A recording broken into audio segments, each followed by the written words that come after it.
La ferme Nopilif, en région bruxelloise, une entreprise de travail adapté qui occupe pas moins de 140 personnes handicapées au travers d'une épicerie bio, d'une jardinerie ou d'une série d'animations sur place.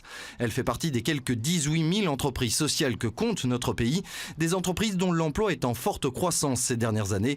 Le dernier baromètre du secteur montre qu'elle représentait plus de 370 000 équivalents temps plein à la fin 2014, soit un salarié belge sur 8. En équivalent temps plein, de 2008 à 2014, la croissance pour ce secteur est de 11,5%. Ce qui est encore plus intéressant, c'est de le regarder au regard du secteur privé et du secteur public, qui eux ont une croissance négative. Le secteur privé de 2008 à 2014, en termes d'équivalent temps plein, recule, moins 0,5%. Et le secteur public, lui, recule également de moins 4%. Malgré ces performances, les entreprises sociales restent relativement méconnues auprès du grand public. Selon un sondage mené par Ipsos à la demande de la banque CBC, seul un Belge sur 3 déclare en avoir déjà entendu parler.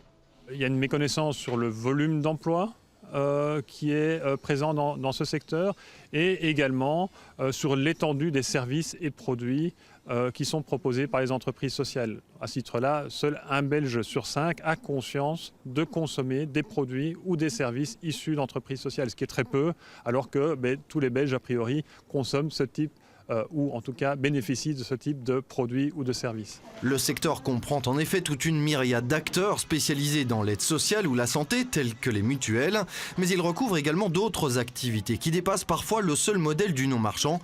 La ferme Nopilif s'est par exemple lancée dans l'e-commerce pour livrer ses produits aux 4 coins de la capitale.